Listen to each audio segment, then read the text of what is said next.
Terrific. Good afternoon, everyone. And Sanford, I'll hand it to you to start. Sure. Good morning, everyone. I'm Sanford Wolgell.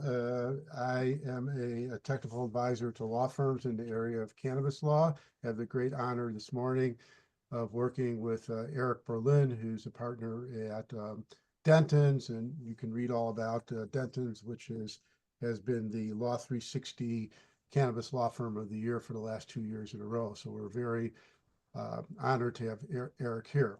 We're going to talk today uh, about several topics. Trying to get my, yeah, we were having difficulties before. Now I'm having difficulties again. Hold on 1 second. So I don't know why I can't get this If thing. we need to leave it out of presentation mode, that's fine as Yeah, well. I think right now I'm going to leave it out of presentation mode just because. Okay, so it's Eric and I, and okay, so the agenda is I'm going to talk a little bit about what is cannabis because people are confused. Then Eric is going to start talking briefly about the prohibition, the history of it, and get into the state regulatory landscape and the federal state tension and possible federal reform. So I'm just going to get started. And so here we have people are confused.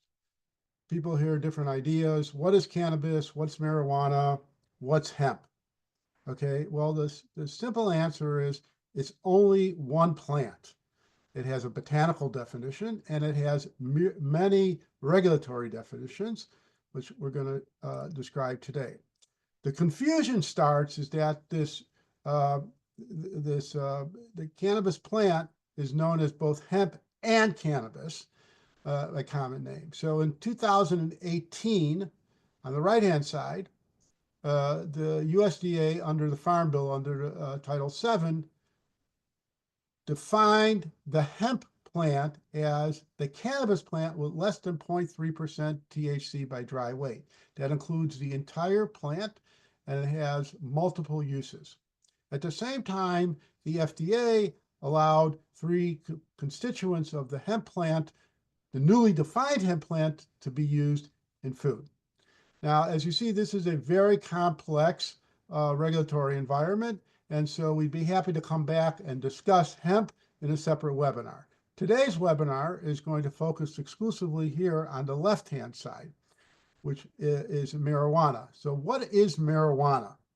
Okay, so marijuana is defined as a cannabis plant with more than 0.3% THC, and this was under the Controlled Substances Act in 1971 under Title 21.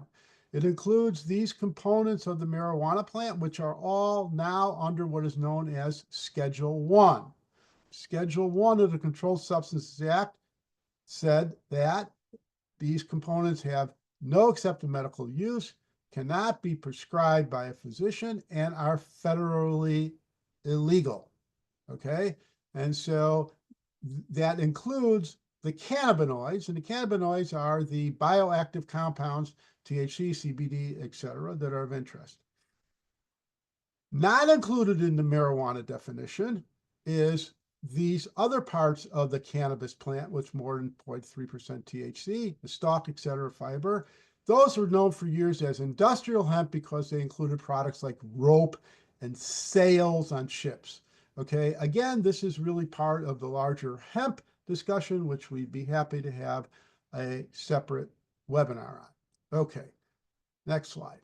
So now we've distilled this down into that the cannabis plant has two legal distinctions. One is hemp and one is marijuana. I hope this clears the air for everyone to understand the distinctions between these terms. It's based again on the THC content, the regulatory status, and their use. The bottom line is it's a very complex plant with exceptionally diverse regulatory landscape. And there are really myriad opportunities for companies to bring out innovative products. However, because of this regulatory landscape, it requires substantial legal support and guidance. And this is what Eric is going to talk about now. So I'm going to hand it over to Eric.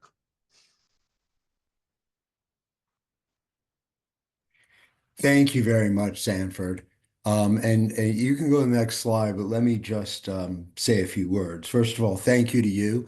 I love presenting that biology and chemistry, but this time we have a real scientist to do it instead of me. So thank you for doing that. Thank you to the Decalogue Society for inviting me to speak on this subject. And just as a quick point of background, I've been an attorney now for 32 years. I spent a good part of my career at Jones Day and am now at Dentons. I lead the global and US cannabis sector group.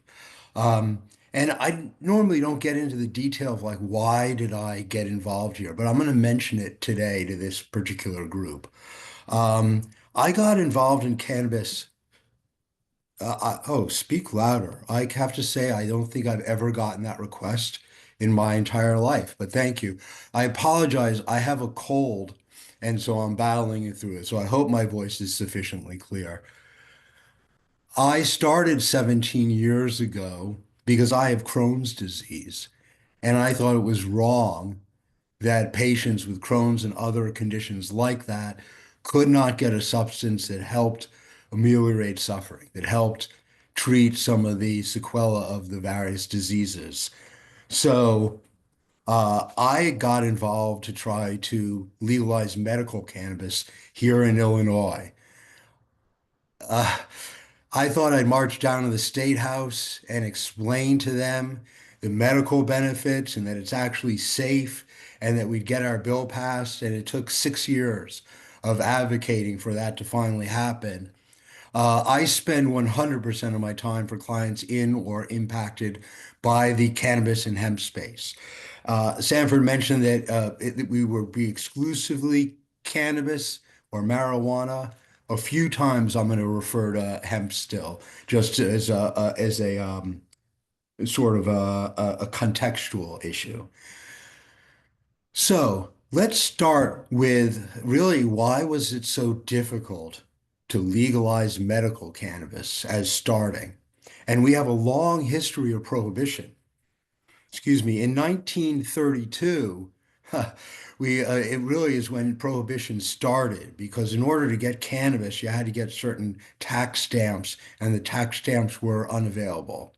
So it basically became illegal there. And then starting in 1968, there was legislation that became the Controlled Substances Act.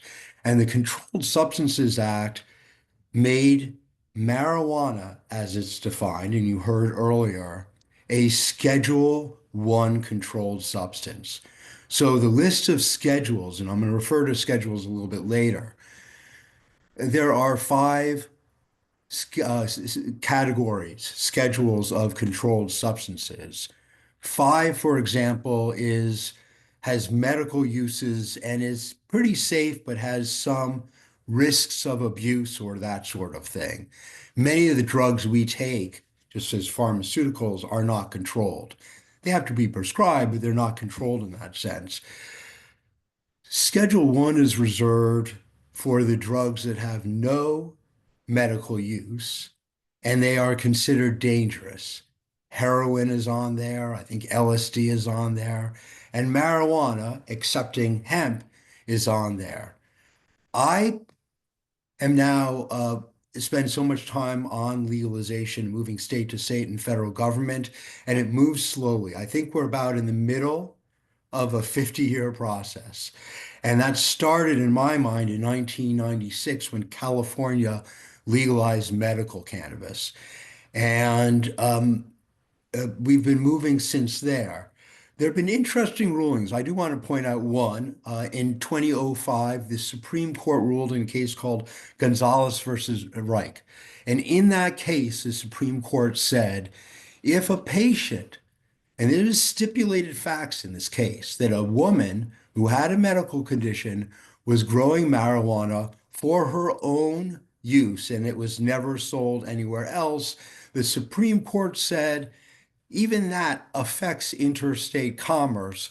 So the Commerce Clause governs, and the federal government can prohibit even that activity. Um, in many ways, the state movement has been a fight against that notion.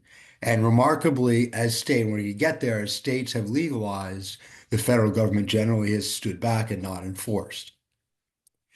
In 2018, under President Obama, the Deputy Attorney General named Jim Cole, who's a lovely man, issued a memorandum telling the DOJ, as states were legalizing medical cannabis and even adult use cannabis, to keep their hands off. The memo said basically, as long as companies or states were not having cannabis come in and out of the state, uh, youth usage, money or marijuana going out to gangs or racketeering, that the DOJ was going to not enforce and let the state, basically the laboratories of democracy, continue to work. In 2014, I misspoke. It was 2013, and the Cole memo was rescinded in 2018. However, it was never enforced, even when, meaning federal law was not enforced, even when the memo was revoked. In 2014, the federal government spoke and said that the DOJ may not use any of the money it's allocated in the federal budget to interfere with state medical marijuana programs. And that has been interpreted to mean that even a prosecution against someone who is in compliance with the state medical marijuana laws is forbidden. It cannot be done under the federal law. We're now in a process, really right in the middle of a process of the consideration of rescheduling marijuana. And you'll hear me refer to cannabis or marijuana, and they being exchangeable things. The reason I say marijuana now is because it's how it's used in federal law and also distinguish from hemp. And there's a process now that would move marijuana as it's defined to Schedule 3. And we'll discuss a little bit later as to what that means. Could we go to the next slide, please? So this slide uh, portrays the level of legalization we now have in the country. When I started, we had two states, maybe three states that had small medical marijuana programs. We now in the United States have 40 states that have medical marijuana programs. Of those 40 states, 24 have legalized not just for medical use, but for all adults. The slide shows this. In the darkest green are the states that have legalized both for adult use and for medical use. The green that's in the middle are the states that actually have a comprehensive medical cannabis program, meaning that a patient can get registered, certified, and go out and purchase medical cannabis. The lightest green are the states that allow low THC and high CBD. Sometimes that's in contrast with the definition of hemp that Sanford provided earlier. So some states say 1%. It differs by state, which leads me to a really important point that even though I've categorized states this way, every single state has its own law.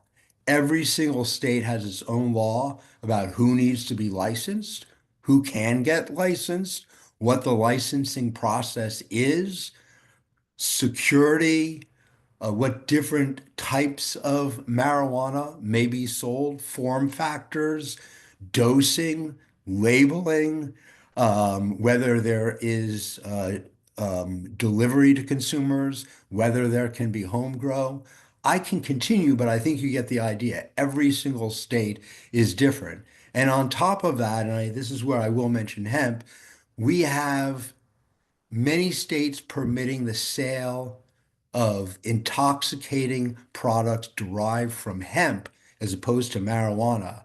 The states are permitting that outside the formal marijuana program. And that's shown on this slide with the yellow or orangey triangles. And you see in some states it overlaps. So it's such a weird situation that we have dispensaries that have high levels of security and testing selling marijuana products, but you might have convenience stores down the street selling hemp-derived products that still are intoxicating. There are advocacy groups or all sorts of things that are trying to bring more uniformity to the states. And I should say, additional states are considering legalization at different levels. So the most pressing right now is Pennsylvania, that is pressing to go full adult use, but there are several states that there are continued efforts to legalize. Sanford, could we go to the next slide, please? Sure. Thank you. So I wanted to portray the size of these markets. And what we know is that because it's tracked and traced, that the retail sales of state legal, regulated, and taxed cannabis sales is a little over $30 billion. So last year it was about $33 billion. It's a pretty big figure. $33 billion of retail sales that are being tracked in the state regulated system. Here's where this industry is really remarkable because those sales haven't captured the entire market. And it appears, and the number 28 billion is a little bit unclear, and we suspect it's a little smaller than that, but it could grow to about 28 billion of sales of intoxicating products. And then we have the wholly illicit market. It's often referred to as the black market, the illegal market. It is the market of marijuana that's being either grown, processed by, or sold by anyone who is not properly licensed. And that is a remarkable high figure. I think it depends really where you get the data. I've seen anywhere from 40 to 80 billion. So the bottom line is we have an industry of over 100 billion, and the legalization is about capturing more of those illicit sales. What happens in this great fight about intoxicating hemp products and marijuana products is something that will be fought over this year and probably next year and in the immediate future. And I will put to the side for a future webinar. If we could go to the next slide, please.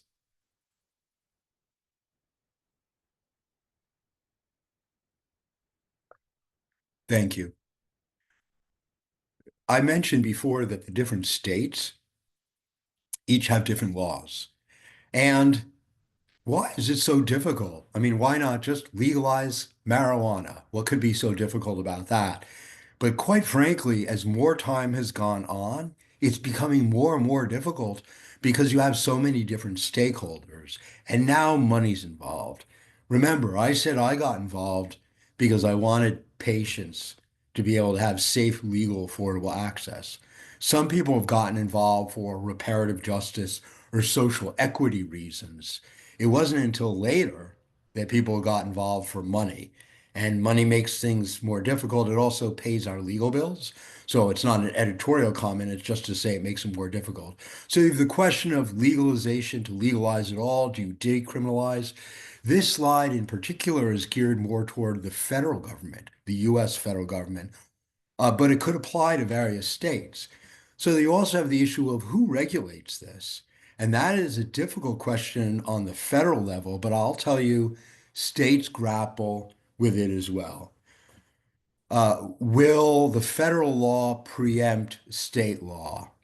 It can go in all sorts of directions, and it becomes a really important question when we look at interstate commerce and when and how we'll get to interstate commerce. And so that's the next point there, but it's really a central point as we build out the market.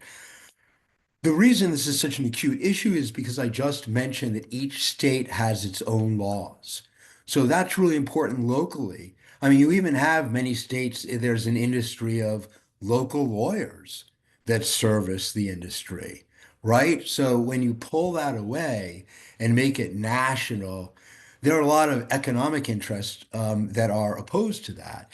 At the same time, here I will editorialize that one of the great things about the United States is our geographic breadth and interstate commerce. That here in Illinois, we can drink orange juice throughout the year if you want to. So I think eventually the industry is headed toward interstate commerce, but it's likely going to take years. Even the issue of licensing or permitting can be a complicated issue as to who gets it, who you need to account for, report, who has to do disclosures. As I mentioned earlier, what formats and uses will be permitted. And then you look at even when the federal government, will they allow just adult use? Will there be a new kind of medical use? We now have in the medical and adult use cannabis industry almost every way you can get cannabis or cannabinoids into your body, other than through IV, is available for sale. And so, likely, the regulations around security and who can access cannabis will be reduced in the future, but the rules around how products are derived and produced and sold likely will be even more in the future.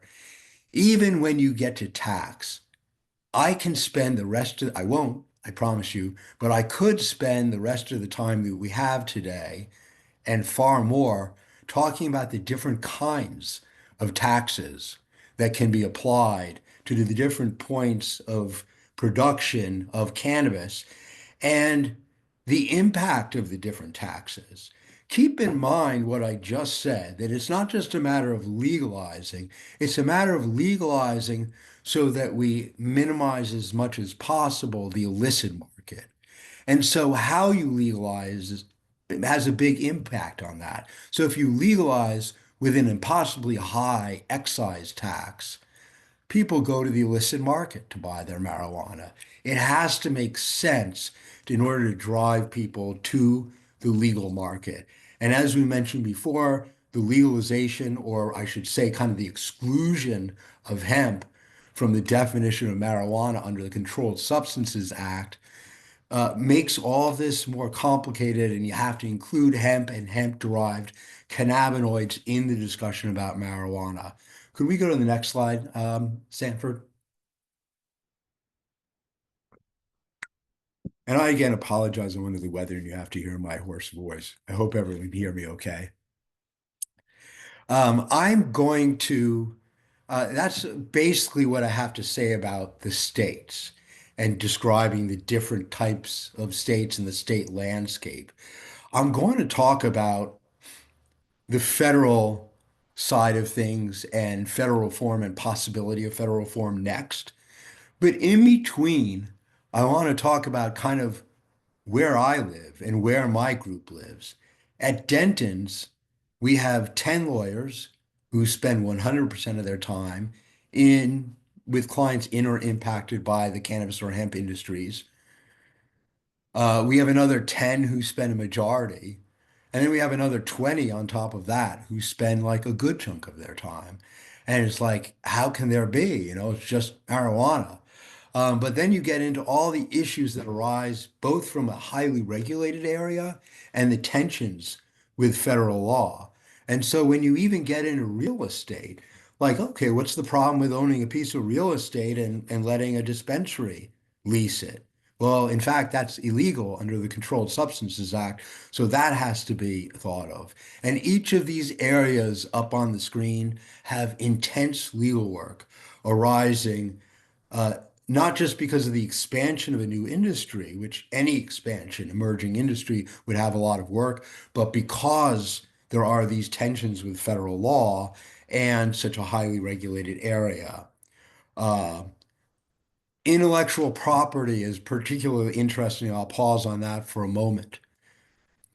Because marijuana and this, even the state programs are federally illegal, you have some tensions within intellectual property and even within the US Patent and Trademark Office.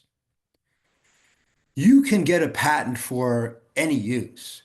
You can get a patent for something that would be illegal. You just can't use it for that illegal use. With respect to trademarks, you cannot get a trademark for an illegal use. You can apply your mark to something that's legal, like apparel or perhaps hemp, but you cannot get a trademark that would be or for an illegal purpose.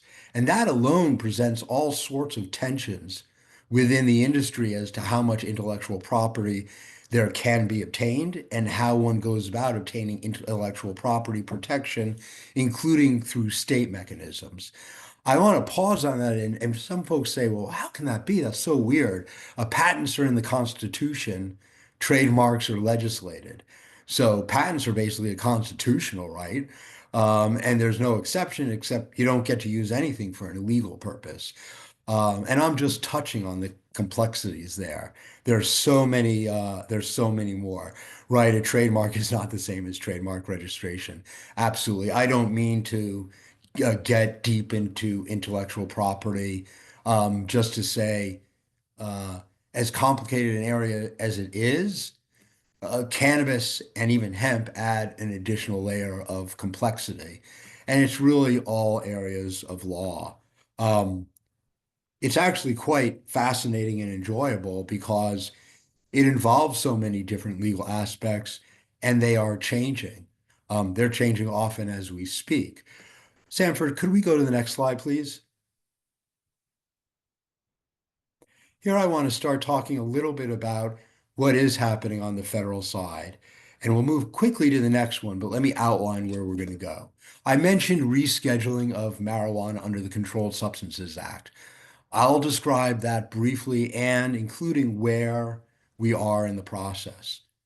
President Trump and many Republicans say that they support the Safer Banking Act, and I'll discuss what that is and what it means. I'll also discuss what President Trump has said on this issue and what we'll see moving forward. So could we go to the next slide, please?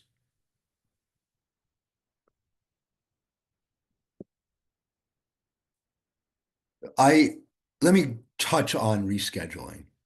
So I described the schedules earlier, and we are actually in the middle of a rescheduling process. President Biden had an executive order that ordered the head of HHS and the Attorney General to reassess the scheduling of marijuana expeditiously. This was several years ago, and we're still in the process.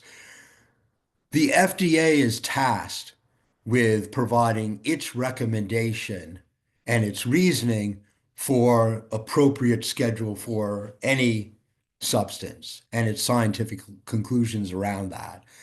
The FDA has provided its recommendation, and the FDA communicated that to the DEA and the Attorney General through the Secretary of HHS. And its recommendation is to reschedule cannabis, marijuana to Schedule 3. In order to have any rescheduling or even scheduling outside of Schedule 1, there need to be two things. The tests are more complicated, but it boils down to whether a substance has a currently accepted medical use and what its level of risk or abuse or its harms are. And the FDA provided a 250-page report on this. And if you include all of the scientific studies that were cited, it's thousands of pages supporting the FDA's conclusion that indeed marijuana, cannabis, has currently accepted medical uses in the United States. They pointed to some ones in particular, like pain, sleep, treatment of nausea, when you have chemotherapy and that sort of thing. They said that there was really good enough evidence on that. And they pointed to several other conditions, including when I read it, a tear in my eye, inflammatory bowel disease, showing that, we're almost there, but they weren't quite going to go there. And then when you take the risks of abuse or the harms, the scheduling basically is what are the drugs that are most like the one that's being scheduled. There's no really good standards or requirements for determining that. And the FDA said, when you look at this and it's an intoxicant, and through that it has some risk of abuse, it's a very safe drug. And compared to um, tobacco and alcohol and the other drugs that are listed as Schedule 1 or 2, the FDA said it's clearly safer than those and decided to recommend Schedule 3. We're in the middle of the process because it went to a hearing and because of procedural wrangling. There is an appeal right now up to the administrator of the DEA. Excuse me. I think there are lots of things that the administration can do to expedite that process. Generally, the Attorney General makes the ultimate decision. As I'll get to in a moment, President Trump does not oppose the rescheduling. So my prediction is it will happen, but I'm not confident it'll happen this year. Could we go to the next slide, please?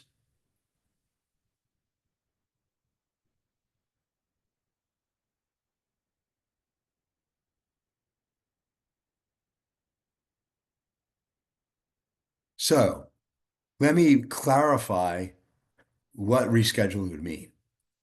And starting with the third bullet, it would really help increase scientific and medical research and hopefully lead to an increase in the availability of cannabis-based pharmaceuticals or even supplements or anything. What I personally hope is that the scientific and medical research that will be enabled by rescheduling will basically unleash the medical benefits of cannabinoids and the plant. Cannabis contains over 100 different types of cannabinoids. We've been discussing THC mostly, but there are all sorts of cannabinoids and combination of cannabinoids that have different medical impacts.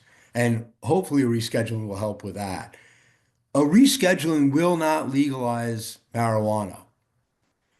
Marijuana would still, under the Controlled Substances Act, only be able to be grown and processed by the DEA registered bulk manufacturers and sold through properly licensed and registered pharmacies. And only after there's proper approval to that happen that at all. It doesn't happen on day one. Rescheduling marijuana would not legalize our current state legal programs. I mentioned tax, and I just think it's a little bit more for we get to. Folks have questions and we have time. I can discuss that, but the bottom line is state legal cannabis companies are not allowed to take deductions on their federal taxes other than costs of goods sold. And so, even though this is an enormous industry and the demand is high and sales are high, many of the companies aren't making a profit because they pay such high federal taxes. So it would have even though it would not legalize state legal programs, it would have a tax benefit that would enable those folks to operate more profitably. Could we please go to the next slide? Sanford, and you can even just nod for this. Am I correct that we have until 1:15? It's not 1, right? That's And correct. we We have until 1:15, but we need to have some questions of time. course, perfect. I'm right on time. I just wanted to confirm. The federal bill that is most likely to become law is called, it was originally called the Safe Banking Act. Now it's called the Safer Banking Act. Perhaps the one that gets passed will be the Safest Banking Act. I don't think that under President Trump, we'll see the federal government fully legalize cannabis and regulate and tax it, but I think there are possibilities there. But the one most likely, the banking, and it would create a safe harbor for deposit services into banks so that these cannabis companies wouldn't have to be operating with so much cash. It's a public safety issue. It also, and this is really critical, the safer banking and hopefully whatever gets passed basically says that money coming out of state legal sales is not considered proceeds of a crime for anti-money laundering laws. And from where I sit, looking at folks who want to make investments into the industry, I hardly ever hear someone say, "Oh, I wouldn't make that investment. I'm worried that the federal government is going to finally enforce after 10 years of not doing so, and I'm going to prison for violation of the Controlled Substances Act." Most of the folks are worried about things like tax and money laundering, and safer banking would help on that front. It would allow additional service providers, and particularly financial service providers, to enter the industry. And of course, provide greater banking services, which is really critical as well. That said, it would not legalize marijuana or cannabis for federal purposes. The next slide, please. So I want to be clear on what President Trump has said. And there are a few quotes up there, and I won't read the quotes, but he basically has said the cat's out of the bag, the genie's out of the bottle. The people have spoken on this, and enough have said that they want legal cannabis of some level. And he pointed out that even in states that haven't, the number of folks supporting that is very clear. To be clear, public polling and support is we know what it is. Pew and Gallup have done polls on support for legalization, keeping illegal, every way of asking this question, and both of them find around 90%, over 90% of the US population support legalization for medical purposes, and about 68% support full legalization for adult use. So Trump is basically, President Trump is basically saying, this is what people want, and we ought to do it. And he said we ought not be spending time on arresting folks for small amounts of marijuana. And this is a quote, we also ought to implement smart regulations while providing access for adults to safe, tested product. He said he was going to vote for Florida Amendment 3, which was full legalization in Florida. And then this is one where I will read part of the quote because I think it's an important quote. When he got the opportunity to clarify those earlier things that he had said, President Trump said that as president, he said, quote, "We will continue to focus on research to unlock the medical uses of marijuana to a Schedule 3. I think he knew what he meant by that. Um, Work with Congress to pass common sense laws, including safe banking for adult authorized companies, state authorized companies, pardon me." After he was elected, folks contacted the transition team and said, "What is President Trump's position? This is what he said. Can we count on that?" And the transition team said, basically, promises kept, excuse me, promises made, promises kept. We're not going to speak in detail on everything, but what the president said he's going to do, we intend to do. So I know because Republicans came into office and they're more conservative and generally don't support cannabis as much. There's been some doubt as to whether progress will continue, and we are hopeful that some progress will continue. Next slide, and then we'll get to questions. The only other scenario we have, well, they are the scenarios, is the Attorney General issues some sort of clarification like we had earlier under Obama. Um, there it is in continued state reforms, which I think that we'll see.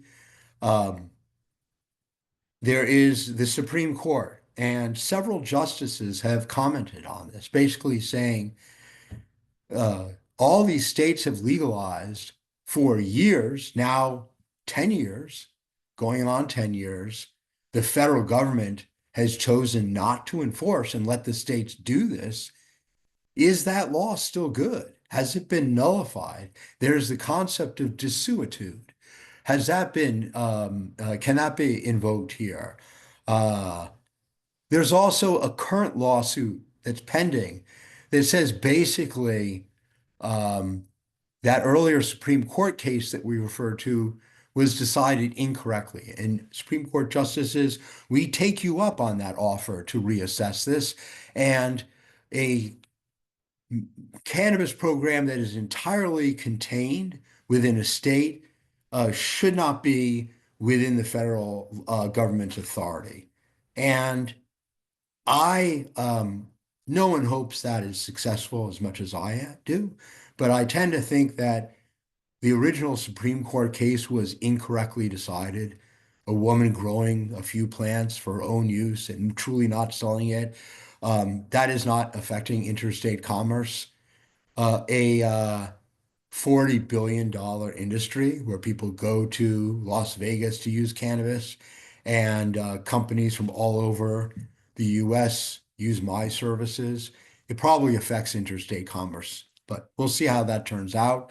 We'll also see how interstate commerce evolves and whether states continue to push the envelope and say, hey, the federal government is not enforced against our individual state legalization.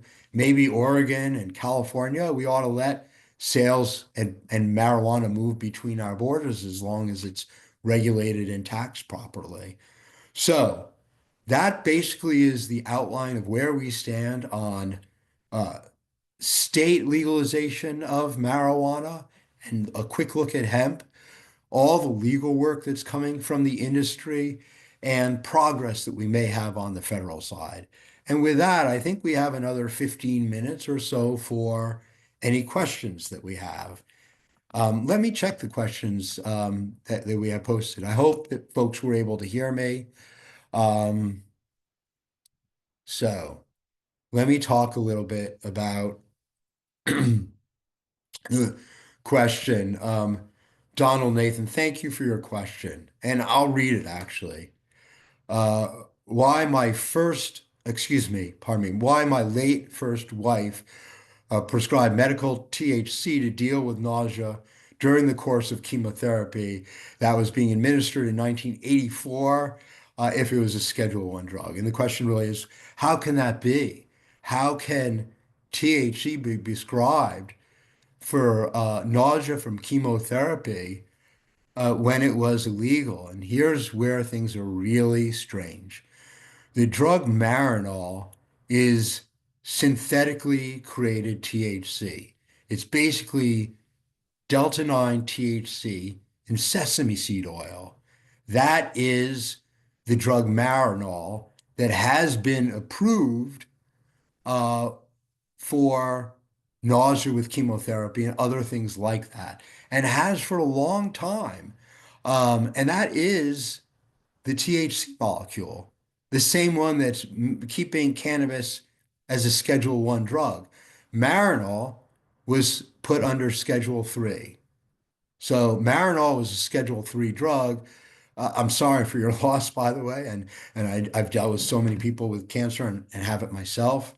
But and THC and marijuana is really effective for that, and that's why Marinol was approved um, and put to Schedule III. And so the weird thing is, you heard earlier from Sanford that hemp, which is basically all of marijuana, as long as the Delta 9 THC is no greater than 0.3%, that has been removed from the Controlled Substances Act. And then the synthetic THC molecule sitting in sesame seed oil is put at Schedule 3, yet marijuana remains at Schedule 1. It makes no sense at all. And so that is the explanation as to how synthetic THC was being able to be prescribed so early. Yes, we will circulate the PowerPoint. We had the correction on trademarks. What is the status in Illinois of THCA hemp? I'm going to take a drink of water in order to answer that one.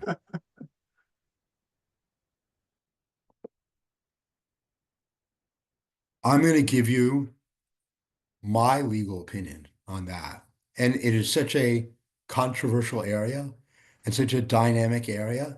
I don't even think I've said this previously, but in anything, but I'm going to say this. Um, Number one, I could be wrong.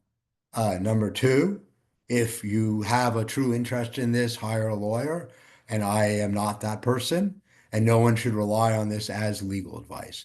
That said, I'm going to share THCA, and it requires a little bit of a chemistry lesson, so bear with me. Sanford, if I get any of this wrong, please interject. But um, when you have marijuana, and here I'm just growing cannabis that's being grown, whether it is hemp or marijuana, it's just cannabis green grown. It starts with normally a seed, but it can be a cutting from a plant. Um, there are various other ways of doing it that are more complicated that I won't get into. But basically, if you have a seed, interestingly, the seed itself doesn't contain any THC. Seeds, by their nature, do not contain any THC. And in fact, you grow a plant that's, usually below 3 inches, that doesn't contain any THC either. As plants start to grow is when they start to express THC. But here's the thing, there are different categories of different chemovars of cannabis sativa L.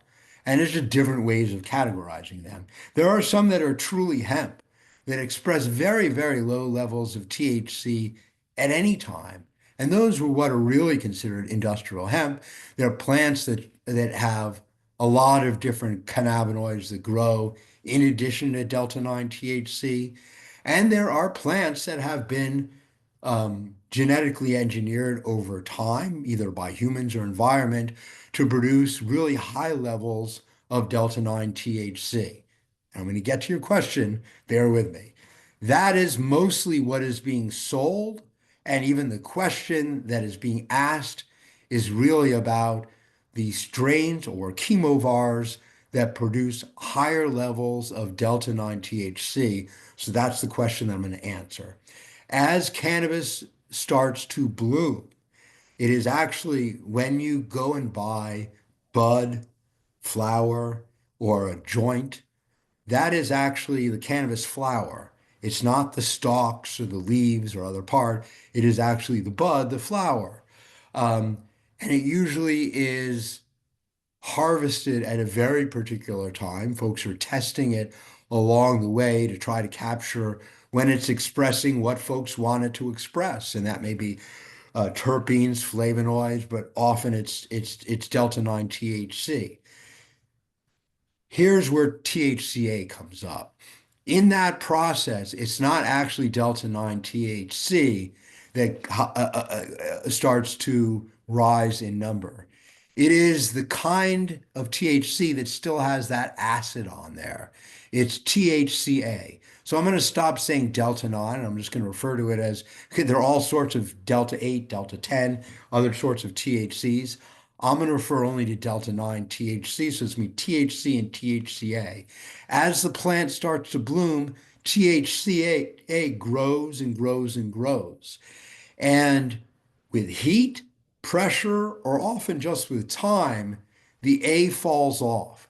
The acid attached to THC is fairly unstable.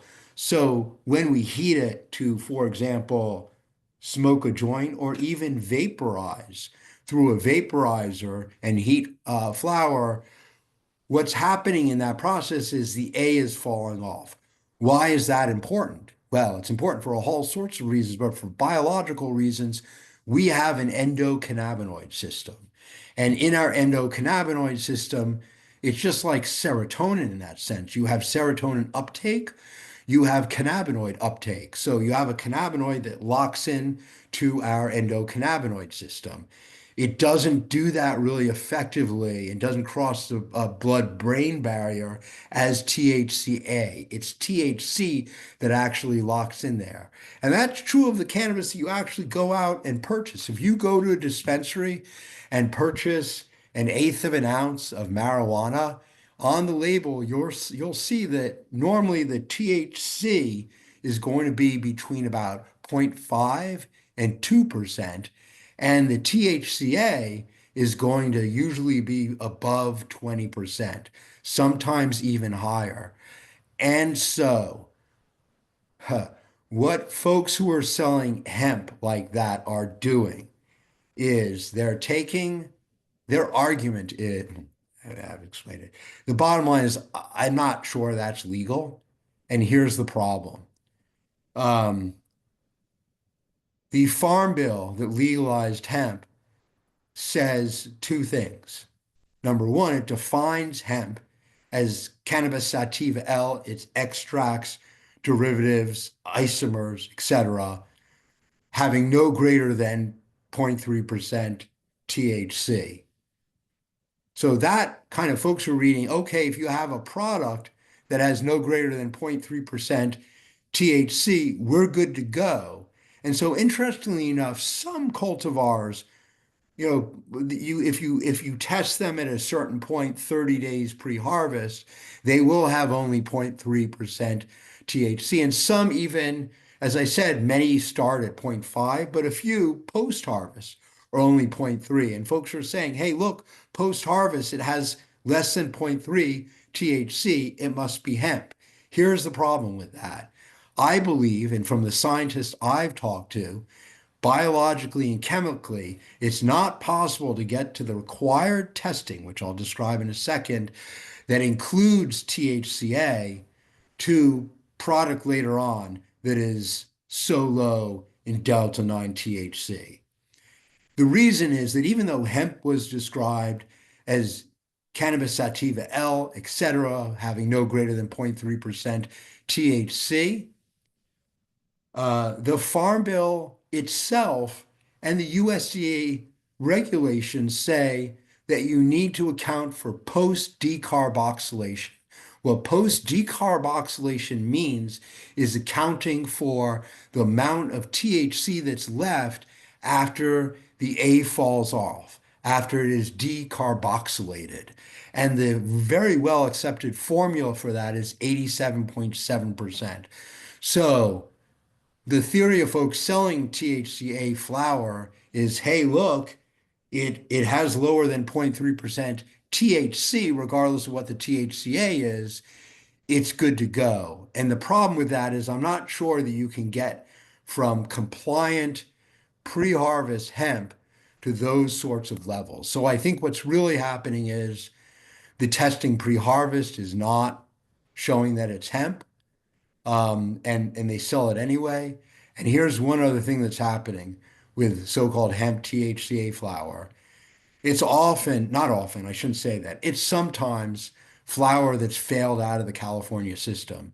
It's Yeah. flower that had to be tested to a certain level in California for mycotoxins, pesticides, etc., and didn't meet the standards and couldn't be remediated and was sold out basically to someone else who is now reselling it as hemp. And maybe it has that testing, but you know, I don't know what else is in it. And I also think a lot of the testing out there of THC flower, I'm not saying all of it. I'm not accusing folks, I'm not accusing everyone. I'm saying a lot of it is fraudulent. Either the lab is not producing accurate numbers or the retailers are not producing accurate numbers. So you can hear I have a little bit of skepticism on it, but I am humble enough to know that this is a complicated area. I've worked in it for 17 years. Things change, but that is the answer on THCA. Um, uh, One more question I think we have. Does the FDA really need years and years to determine whether rescheduled cannabis is slow for political reasons? So, um, absolutely, there have been the maintaining marijuana on Schedule 1 has been a political process. I don't think the rescheduling is necessarily a political process. I certainly don't think with the FDA's 250-page report isn't politically driven. It's well supported. But let's talk about that. I mean, we've had prohibition in this country for a long time. And let's go back. We have a few more minutes. I didn't mention this. I mean, what happened at that time in 1968 and then moving into 1970 that marijuana was included as a Schedule One controlled substance? Well, right around that time, the same process happened. And the exact same process happened. It went to an administrative law judge to hear evidence on that. And Chief Administrative Law Judge Francis Young wrote a report on this, recommending that cannabis be rescheduled, finding that, and this is in the 1960s, that marijuana compared to the other controlled substances had a relatively safe pharmaceutical profile and clearly had some medical uses. Indeed, the American Medical Association had urged Congress not to schedule marijuana as a Schedule One drug because it had medical uses. But why then did it happen anyway? Well, by the way, I conflated my times, and I'm going to get to that in a second. It was put on in 1968. I mentioned Francis Young. That was later. That was in the 1980s, right around the time that Don was dealing with this, but a few years after. And at that time, Francis Young found that it went back to the DEA. The DEA ignored that recommendation, maintained marijuana as a Schedule One controlled substance. That was then litigated all the way into the 1990s.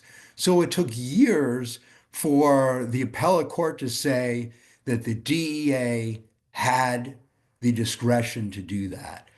I quite frankly doubt that that would still be the ruling under Loper Bright in the Supreme Court, Ah, and is clearly not, consistent with law.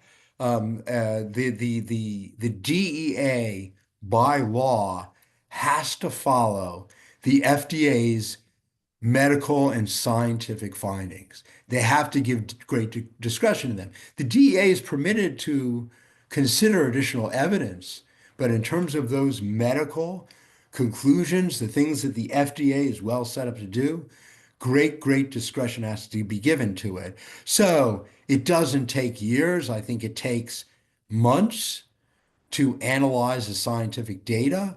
The FDA asked for input. It got input from lots of folks. So I think the FDA needed time to do that.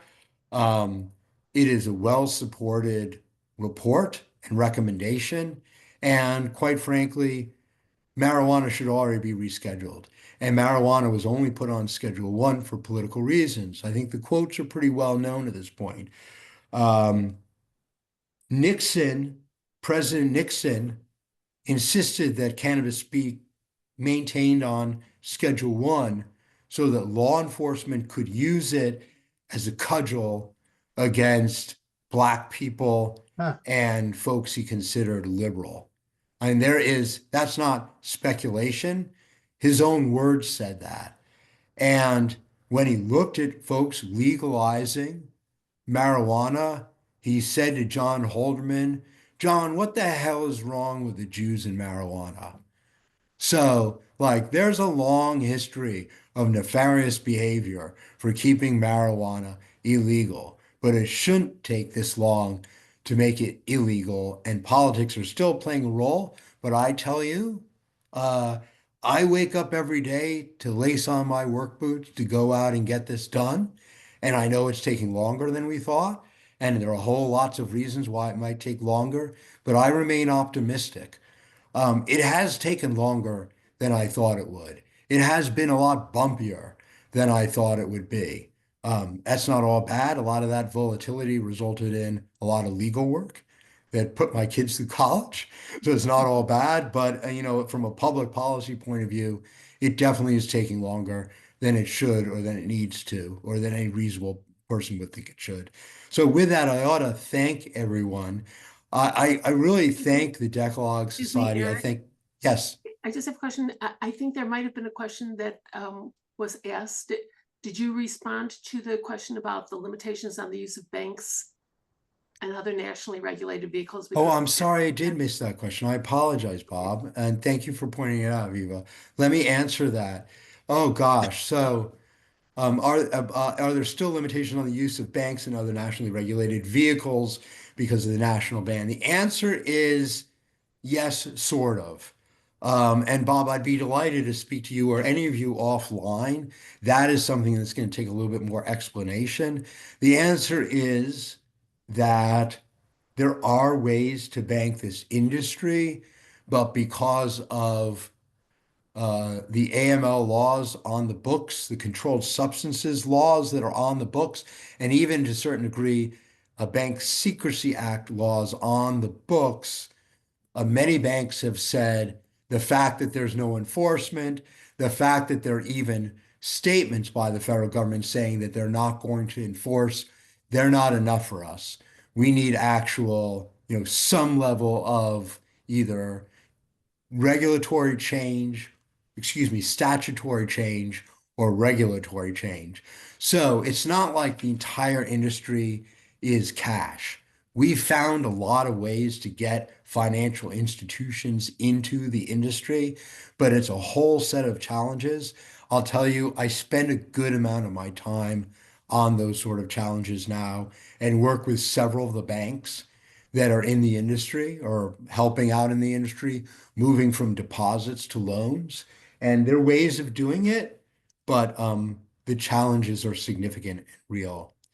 Aviva, I think that answers all the questions. I also think we're out of time. I do want to say I'm happy to talk to folks about this. I mean, I speak all day and on this, and it's like talking for me about your favorite sports team or band. So happy to do it. I thank the Decalogue Society for allowing me to do this. And just talking about this is really important. And for lawyers to recognize this is actually quite enormous. And you can have clients that say, I have no interest in the cannabis industry. I'm never going to enter the cannabis industry. And they're still impacted by it because, even just through employment, they're going to be impacted by it. And they ought to understand the industry and approach it responsibly. You have others who say, oh, you want to get in? We hear it's legal. And there are all sorts of things you need to warn them about. I also just want to thank Sanford. Such a pleasure working with you to get ready for this and to hear your scientific perspective. And for me, as someone who started grassroots legalizing, the fact that we have, scientists like you in the industry that should all be based on the science. So I want to thank you and just hand it back to you for the closing. Well, thank you very much, Eric. I was thinking when you answered that THCA question that I would take a picture of my PhD diploma, scratch out my name and put your name on there because it was a phenomenal answer. It really Do was. my best. Yeah, no, so it's great. So I want to thank also the Decalogue Society as well. I should say, on a personal note, my father, may he rest in peace, was a member of the Decalogue Society. It's a great Chicago institution, and we're really proud and honored to be a part of it. And we're glad that we were able to help your members learn some about this industry. And feel free to contact us with any of your questions. And a little bit ahead of time, but have a happy kosher Passover. Thank you very much, both of you, for presenting to us today. Thank you.